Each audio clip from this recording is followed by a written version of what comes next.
Look at all that cheddar. Look at that. Wow.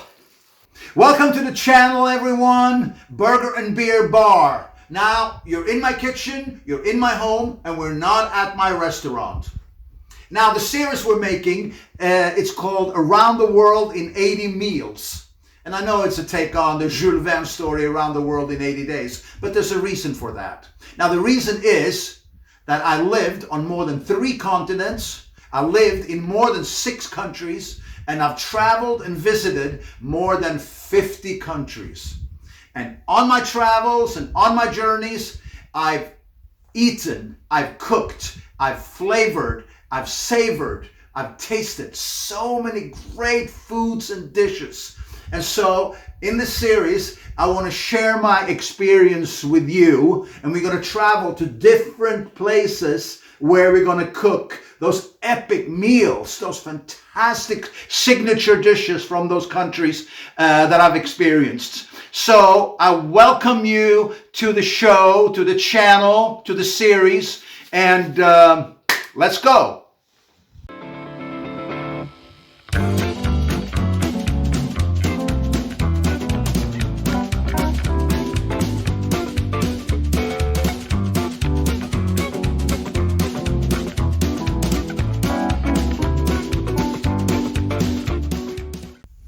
Okay, so first out, we're going to the UK. Now, the UK has a lot of world famous dishes, but one of their signature dishes is shepherd's pie. And that's what we're cooking today. So, let's go.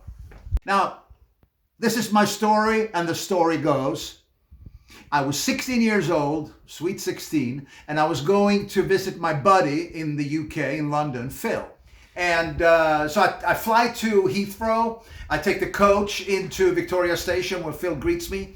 And then we take the tube out to Newbury Park where his mom picks us up and we go to their house.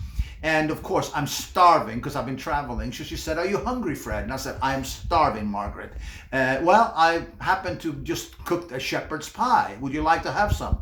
I said, I'd love to. I'd never had shepherd's pie before. So we sat down, and around the table, it was Phil, his mom Margaret, his dad Jimmy, and their dog Daisy running around. So I savored and I tasted the shepherd's pie, and oh my God. It was a combination of being starving, travel, being in England for the first time. It was heavenly. So I said, "Margaret, this is delicious." And she turned to me and she said, "Would you like to know how to cook it?" And I said, "I'd love to." "Well, tomorrow, let's do it for lunch." So the following day, we cooked the shepherd's pie together. She taught me how to do it. And since then, I've eaten shepherd's pie, I don't know how many times, but oh my God, my entire life I've had shepherd's pie. Now, there's a lot of different variations of shepherd's pie, but today we're going to cook Margaret Turner's shepherd's pie from the UK, from London. And I just want to say, this episode I want to dedicate to Phil, Margaret, Jimmy, and of course Daisy. They're no longer with us, and may they rest in peace. So shepherd's pie, come on, let's cook it now. Okay, so shepherd's pie is divided up into 2 different parts. One part is the mash, and the other part is the filling. Normally what I do when I cook, I get all my ingredients out so it's all within an arm's length from where I am. And I've designed my kitchen so no matter where I am, everything is within an arm's length. Now, we need for the mash, the potatoes, and we're making a recipe today for 4 people. So we need 10 potatoes, we need milk, about a cup of milk. We also need salt and pepper, butter, and grated cheese, about a half a cup of grated cheese.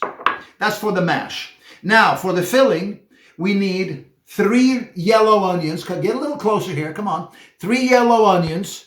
We also need carrots, and I've taken out 3 carrots. We also have garlic, beef cube stalks. We have that. We also have ground beef. You can also do chicken or turkey, but Margaret Turner's recipe was ground beef, so we're sticking to ground beef. We also have flour here. We have salt and pepper, oil, and peas. And for spices, we have thyme and dried chili flakes. Those are the things we need. Okay, so the potatoes, very easy. I cut them into cubes. I cut the potato in half, and then I do it in fours.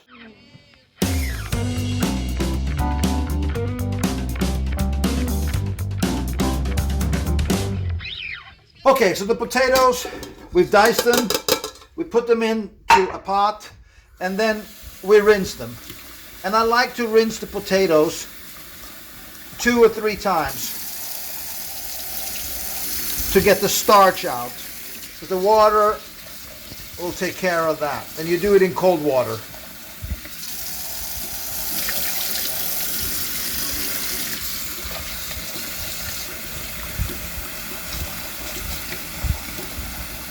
And you add a little bit of extra water because we're going to need that for the filling. We put the potatoes on the stove, we bring it up to a boil, and then turn it down to medium-low and let it just simmer until they're done. And that takes about 15 to 20 minutes. All right, and now we're going to peel the onions.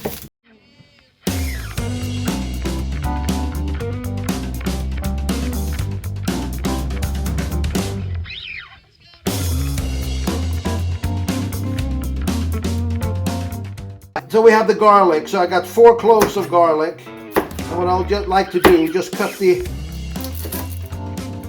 edges off the garlic and then crush it. I get the flavors out. And then just get the peels out as well. It falls off automatically when you smash it.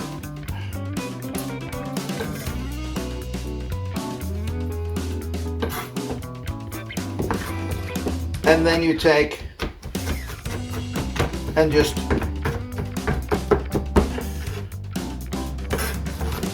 cut it up into small pieces.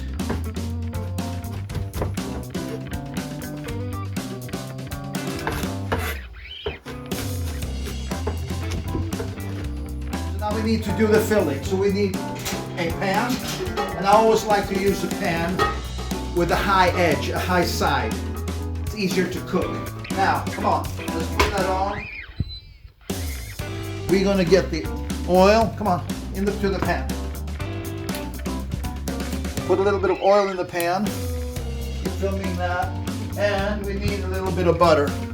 What I'll do, I'll get this up on high.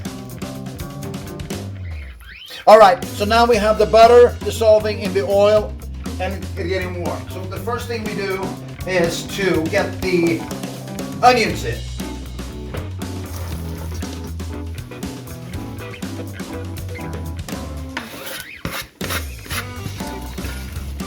And you leave the onions in, let them sweat and stay in there for about 2 or 3 minutes on high.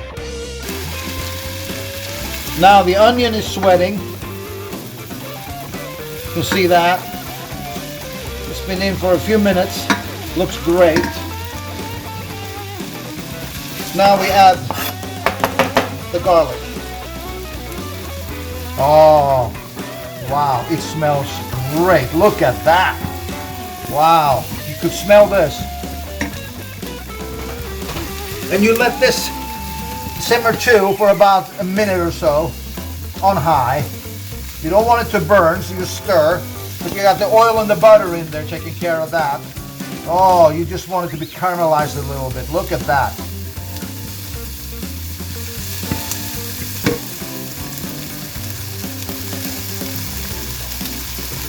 Now it's been in for a little bit, for a couple of minutes. Now we add the carrots. The carrots need to be in from the beginning because they're hard and you don't want them to be too crunchy. So by the time you're done with this, they'll still be crunchy. Now we're going to add the 2 beef stocks in there. And it's good to put them in early because then they dissolve by the time you put in the ground beef.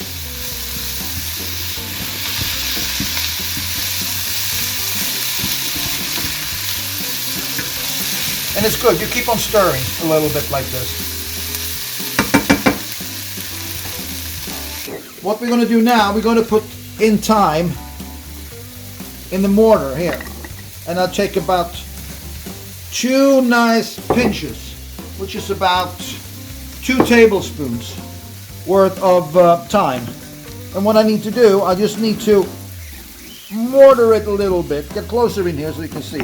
I need to mortar it like that, just so it breaks apart and the flavors comes out.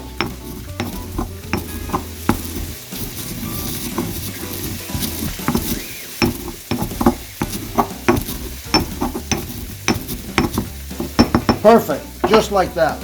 And what I'll do, I'll take the thyme, closer. I'll take the thyme and I pour it in through the onion, the carrots, and the garlic and the chicken stock.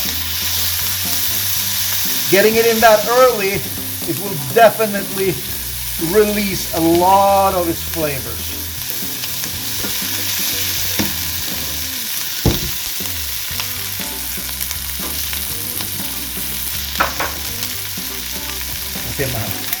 And now what I'll do, I'll just take a pinch of chili flakes. Not too much because I don't want it too spicy.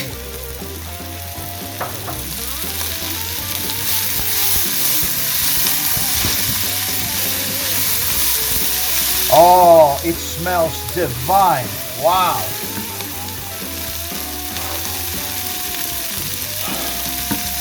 And now I will add in the ground beef.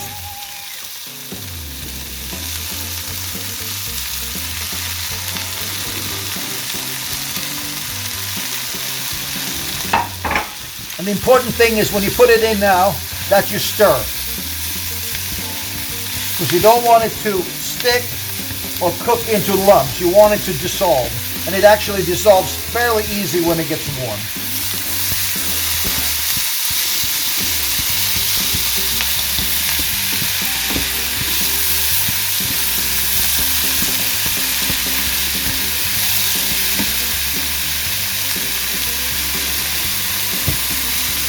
Then we'll take the ground pepper and we'll give it about 10 or 15 twists.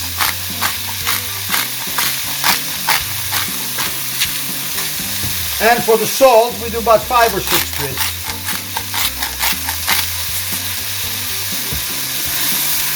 And you make sure you work in those spices in the beef.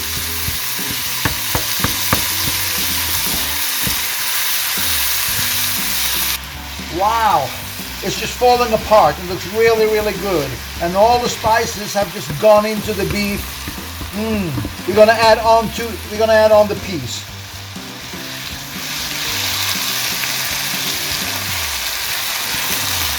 Look at, wow, I see color. Look at that.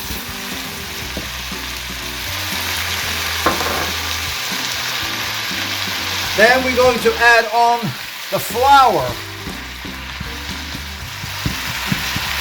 Now we have the beef all dissolved. We're going to add on the flour onto the beef. So you just pour this on top of it and then slowly just work it in.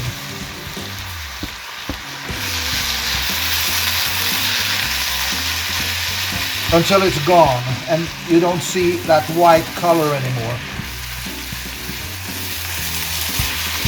Oh, and you can see the consistency, it's getting much thicker. And then what we need is some water. So, we take some water from the potatoes and pour it in. Now you don't want to pour in too much, but a half a cup to start with. And let that get into the beef.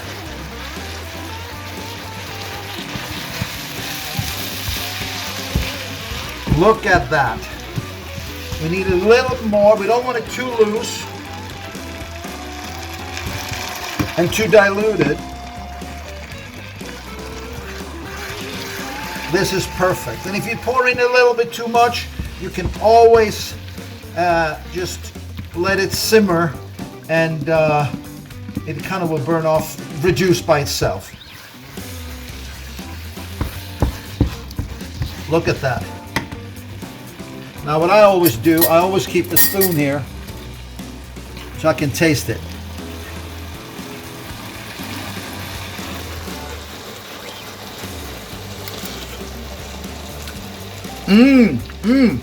Wow.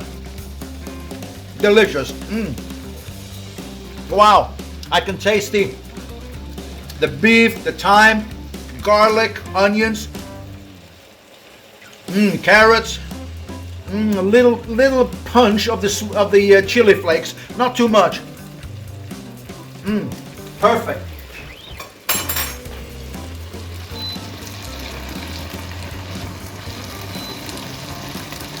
I'll turn this down a little bit.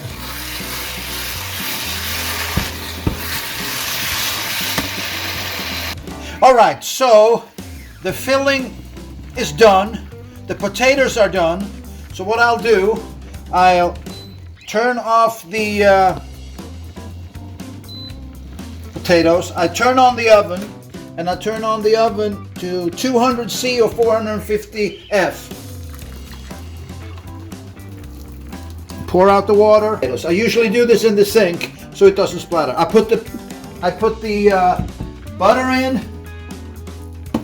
I'll take the salt. 5 turns of salt, and then pepper. 1, 2, 3, 4, 5, 6, 7, 8, 9.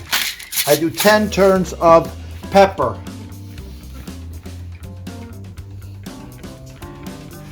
Then I have the milk, and I have 1 cup of pre-warmed milk. You can do it cold, but I pour in a little bit of it.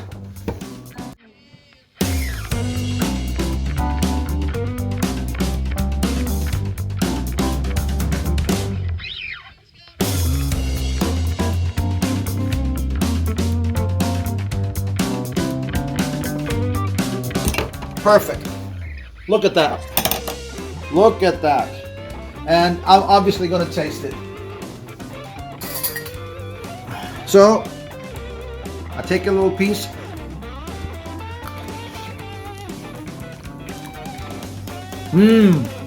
Delicious. And it's not too much pepper in it. It's just perfect. So, perfect salt as well. And you can taste the butter and the milk. Makes it very creamy. Delicious. So, now we're going to actually put it in the pan, and that's an oven safe pan. And what you do now,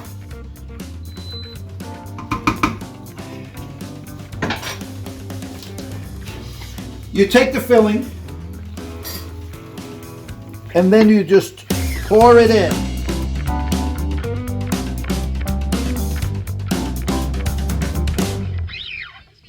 And now we're going to get to the mash. And this is very simple. You take the mash, get in here closer, Cooper. There you go. And then you just pour the mash out on top.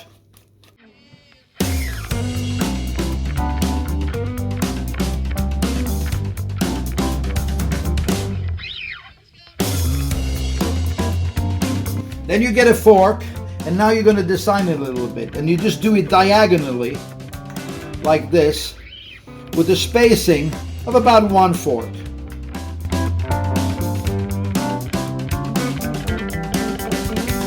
That's all you need to do. Very simple. Now, you're going to put it in the oven. The oven is now hot, 200C or 450F.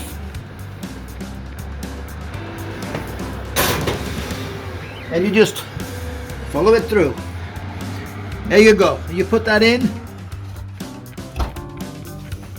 And you let this sit there for 15 to 20 minutes until it gets golden brown on top. Meanwhile, it's cooking. You can clean your working station, you can clean your kitchen, because it's always important to clean your working station and your kitchen. So by that time it's done, spick and span, you're done with your kitchen, and you can start plating and eating. I'll see you in 15. So now, 15 minutes is gone, it's been in the oven, and it should be ready. So let's take it out and see where we are. Ooh, it's hot, hot, hot, hot.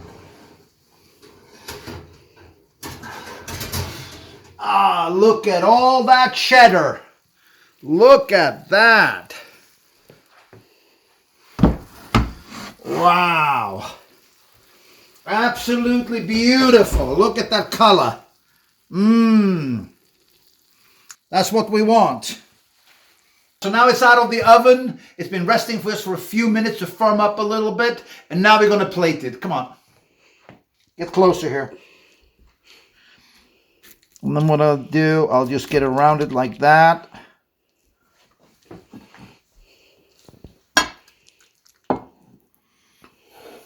Look at that. Look at that. And get this one too. I'm going to plate it. Make sure you get all the goodies in there. And look at that. Look how beautiful this is. And it's still hot. Come on. I'm going to put it on the table. All right. Now it's time to put all this cooking to the test. How the actual final product turned out. All right.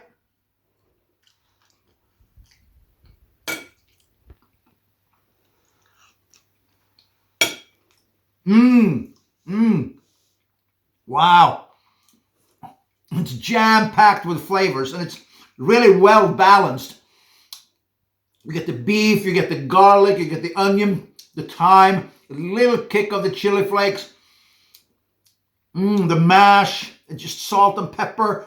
It's beautiful. It's beautiful.